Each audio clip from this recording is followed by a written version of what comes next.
राजनीति से जुड़ी हुई एक खबर भी आई है और वो ये कि एक ऐसा प्रश्न उठा दिया गया कांग्रेस के एक नेता की तरफ से कि श्री कृष्ण ने अर्जुन को जिहाद सिखाया था।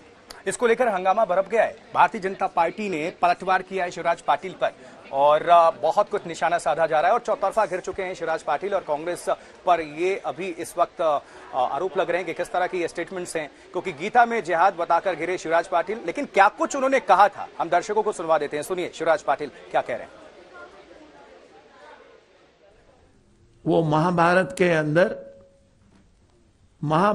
के अंदर जो गीता का जो भाग है उसके अंदर भी श्री कृष्ण की अर्जुन को भी जिहाद की बात ही कहते हैं।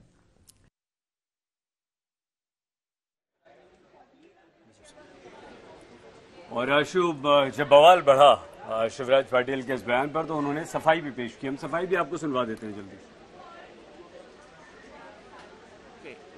चीज को आप जिहाद बोलेंगे क्या? नहीं, मैं नहीं कह रहा हूं। आप इस श्री कृष्ण ने भगवान को अर्जुन को करने के लिए इसको जिहाद कहेंगे क्या? आप नहीं कहेंगे। यही मैं कह रहा था। तो ये कुरान शरीफ के अंदर जो जिहाद की बात की गई है वो ये है कि कोई आदमी भगवान एक है समझकर उसका रूप नहीं है, उसका रंग नहीं है, उसकी मूर्ति नहीं बनाना है। ये जूद धर्म के लोगों ने सबसे पहले बताया। उसके बाद क्रिश्चियन धर्म ने वो मान कर दिया और उसके बाद मुस्लिम धर्म ने भी मान किया। मैंने कहा जिहादी है, उसको जिहाद कहते हैं क्या? अगर कृष्ण ने अर्जुन को लड़ने के लिए कहा तो उसको जिहाद कहेंगे क्या? कृष्ण ने उन्होंने कहा कि तुम, वो बार बार बोलते हैं कि कोई अगर लड़ाई हो रही है तो उसको खत्म करने के लिए उनसे बात करो। और यही जो है ये कुरान शरीफ के अंदर वही बोला है और ये बाइबल है वही बोला है। सही जी, शिवराज पाटिल भले ही सफाई पेश कर रहे हो, लेकिन भारतीय जनता पार्टी ने, विश्व हिंदू परिषद ने उनके बयान को लपेट लिया है और कह सकते हैं कि जोरदार पलटवार कर दिया है। क्या कुछ दोनों का कहना है, आपको हम सुनवाते हैं संगठनों का। जिसको जनता ने नकार दिया और उसकी राजनीति रसातल में चली गई, उस कांग्रेस के नेता अब बार बार हिंदू मानवाधिकारों का अपमान करके, उन पर आघात करके अपनी क्षुद्र राजनीति चमकाने की कोशिश कर रहे हैं।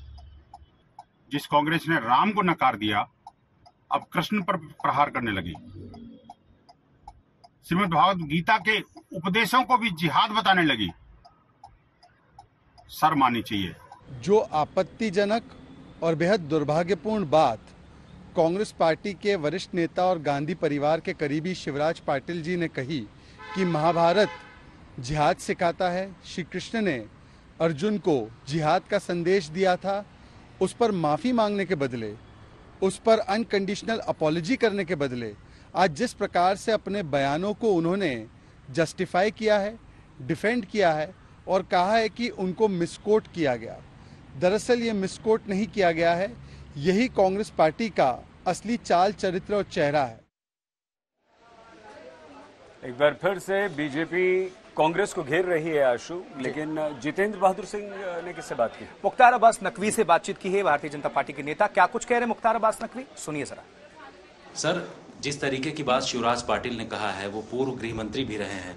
ऐसी बातें कहना कि गीता में भी जिहाद सिखाने की बात। देखो, मुझे ऐसा लगता है कि कांग्रेस पार्टी में फतवा फैक्ट्री की फ्रेंचाइजी चल रही है और फतवा फैक्ट्री की ये फ्रेंचाइजी जो कांग्रेस की जो पूरी कबाड़ा कंपनी है वो इसमें अपना काम कर रही है। कभी कहेगी कि गीता में जो कहा गया है वही जिहाद है। ये तो वही कहते हैं जो ये सब है, अलकायदा वाली भाषा है।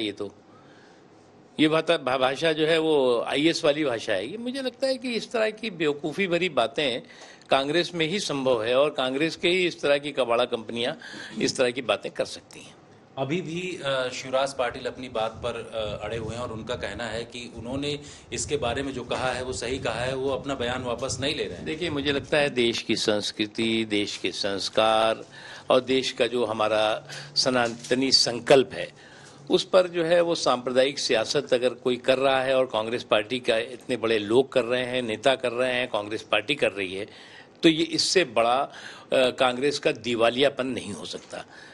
कांग्रेस का जो है वो देश की संस्कृति और देश के जो संस्कार हैं और देश की जो सनातनी सोच है उस पर जिस तरह का आप इस तरह की बात करके आप हमला करेंगे तो ये अपने आप में कांग्रेस का खुद कबाड़ा करने को तैयार बैठे हैं। अब कांग्रेस में दिक्कत ये हो गई कि कांग्रेस का हर नेता जो है वो कुल्हाड़ी पैर पे नहीं मार रहा बल्कि कुल्हाड़ी लेके जेब में घूमता है कि जहां मिले वहीं पे अपने कांग्रेस के पैर पे मार दो।